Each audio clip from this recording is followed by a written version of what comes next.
मुझसे शादी करोगी? क्या? बच्चे उठो, क्या कर रहे हो तुम ये, और कहाँ से लेकर आए हो ये रिंग?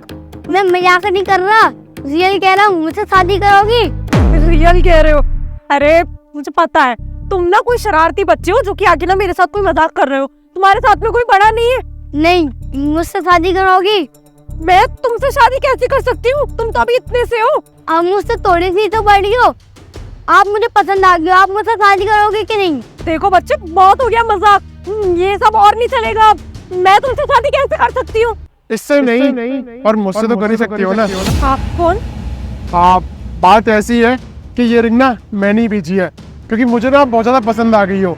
तो आपके लिए एक स्पेशल गिफ्ट, 1 करोड़ की रिंग है, डायमंड की रिंग। मैंने इसको भेजा था, छोटा भाई है मेरा। बात ये कि मुझे तो थोड़ी शर्म आ रही थी बोलने में, तो मैंने इसको बस चीज़ें बता दी और आपके पास भेज दिया। बेवकूफ़ नहीं तो उल्टी सी चीज़ें बोल रहा था। आप माफ़ कर देना अगर इसने कुछ फालतू बोल दिया हो तो। अरे नहीं नहीं, माफी मांगने की कोई बात नहीं है। वो तो वैसे भी छोटा बच्चा है ना, उससे कैसे समझ होगी इन चीजों की। और मुझे लगा छोटा बच्चा है, कोई खिलौने वाली रिंग लेकर आ गया होगा। बट ये पूरे 1 करोड़ की रिंग है और मेरे लिए, पर हम तो कभी मिले भी नहीं है। हाँ वही तो, मैंने ना आपको पहली बार मॉल में देखा था, फिर उस दिन के बाद मैं आपको स्टॉक करने लग गया। बस डर लग रहा था कि कहीं अचानक से ऐसे बोल दूंगा तो आप कहीं मना ना कर दे। और फिर मैंने सोचा कि अगर ज़्यादा वेट भी करूंगा तो क्या पता मेरा ताज कोई और लेकर चला जाए। तो इसकी वजह से ना आज मैंने मौका देखकर चौका मार दिया। आप बताइए, क्या आप मुझे डेट करोगी? कहते हैं ना कि जो होता है अच्छे के लिए होता है। मुझे भी ना पसंद हो, और अच्छा हुआ तुमने सामने से आके बोल दिया, वरना क्या पता तुम डरते रहते और हम तो कभी मिल ही नहीं पाते ना। क्यों नहीं डेट करूंगी मैं तुम्हें। वैसे मुझे एक बात पूछनी थी, तुम किसी के साथ रिलेशन में तो नहीं हो ना अभी, या फिर तुम्हारी कहीं बात चल रही हो शादी वगैरह की? अरे नहीं नहीं, मेरी शादी की बात अभी क्यों चलेगी, और चल रही होती तो मुझे पता होता ना। ऐसा कुछ भी नहीं है, और ना ही भी किसी के साथ रिलेशनशिप में हो, तभी तो मैंने तुम्हें हाँ किया, वरना तुम्हें हाँ क्यों कहती। अच्छा, इससे शादी करोगी तो मुझसे कौन करेगा फिर? तुम कौन हो? मैं तो तुम्हें नहीं जानती। बस करो दिव्या, तुम्हारा ड्रामा जो है ना खत्म हो चुका है अब। एक सेकंड, तुमने तो बोला था कि तुम्हारा किसी के साथ रिलेशन नहीं है या फिर शादी नहीं होने वाली। ये क्या बोल रहे हैं? अरे मुझे नहीं पता। देखो, जैसे तुम मुझे स्टॉक कर रहे थे, मैं तुम्हें नहीं जानती थी, ऐसे शायद ये भी कोई होगा और मुझे पसंद करता होगा। इसने देखा हम दोनों की बात हो रही है तो यहाँ पे आके बोलने लग गया कि मुझसे कौन शादी करेगा। मैं ऐसे नहीं जानती, आज तक मैंने इसे देखा ही नहीं है। वाह दिव्या वाह, क्या तारीफ है तुम्हारी। तुम इतनी बड़ी धोखेबाज निकलोगी मुझे पता भी नहीं था। और तुम्हारी जानकारी के लिए ये भी बता दूंगा, ये जो नाटक खिला हुआ है ना, सारा हमारा नाटक है। और ये लड़का, ये मेरा दोस्त है बचपन का, और ये सब इसने ना मेरी आंखें खोलने के लिए किया था, और मेरी आंखें खुल चुकी है। तुम जो है ना मेरे साथ कभी नहीं रह पाओगी।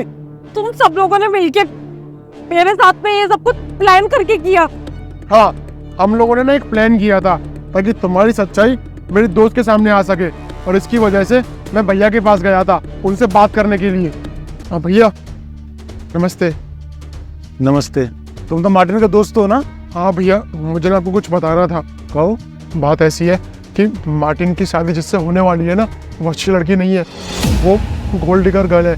मतलब वो ना लड़कों को फंसाती है, और जब उसका काम हो जाता है, मतलब प्रॉपर्टी या फिर पैसे अपने नाम कर लेती है, तो उसके बाद वो रफू चक्कर हो जाती है। मुझे ना बहुत सारे लोगों से पता लगा है, और वही है ना, मार्टिन की आंखों पे प्यार की पट्टी बंधी हुई है। उसे कुछ नहीं दिखाई दे रहा, नहीं समझ में आ रहा है। मैंने उसे बहुत समझाने की कोशिश करी, मैंने क्या और दोस्तों ने भी समझाने की कोशिश करी, और वो ना किसी की सुनना नहीं चाह रहा।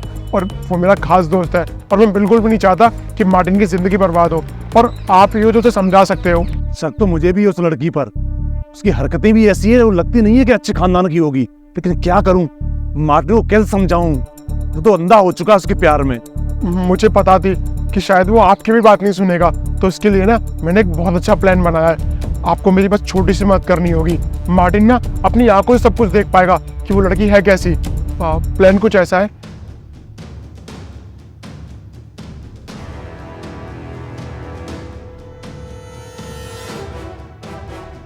समझ गए ना आप? ये सही रहेगा। ठीक है, मैं उसको लेके आता हूँ। हाँ, शाम को हम कालंदी प्लाजा पे मिलते हैं। ठीक है। ओके, नमस्ते भैया। नमस्ते। क्या हुआ, खूब रईस लोगों को फंसाती हो ना तुम। अब तुम्हारा ये नाटक ना आगे नहीं चल पाएगा। कैसे रईस लड़कों को फंसाती हो, फिर उनकी प्रॉपर्टी लूटती हो, फिर औरों के साथ खेलती हो। नहीं अंकल, ऐसी कोई बात नहीं है। आप बात पता नहीं कहाँ से कहाँ ले जा रहे हैं। मैं मानती हूँ कि मैंने इसको हाँ बोला जबकि हम दोनों के रिश्ते की बात चल रही थी और मुझसे गलती हो गई। मैं भी तो इंसान हूँ ना अंकल, मुझसे भी तो गलती हो सकती है ना, बट आई प्रॉमिस आज के बाद ऐसा कभी नहीं होगा अंकल। दिव्या, गलती तुमसे नहीं हुई, गलती मुझसे हो गई है। जब मैं तुम्हारे प्यार में गिर चुका था और मैंने अपने भैया की बात नहीं मानी। भैया ने मुझे बहुत समझाया था कि वो लड़की तेरे लिए ठीक नहीं है, ठीक नहीं है। नवीन ने भी मुझे कई बार समझाया था और पता, तुम्हारी वजह से मैं नवीन से बोलना तक बंद कर दिया कुछ दिन के लिए। और ये अच्छा हुआ, नवीन ने और भैया ने तुम्हारा ये सच है ना मेरी आंखों के सामने ला के रख दिया। मार्टिन देखो, मुझसे गलती हुई है, मैं मानती हूँ। हम यहाँ पे बात नहीं करते, हम अलग से चल के अकेले बात करते हैं। मुझे तुमसे जो है ना कोई बात नहीं करनी है, मेरी आंखों के सामने से निकल जाओ। और आज के बाद मेरे भाई से मिलने की कोशिश तक न करना, न मुझसे बड़ा कोई नहीं होगा। चलो।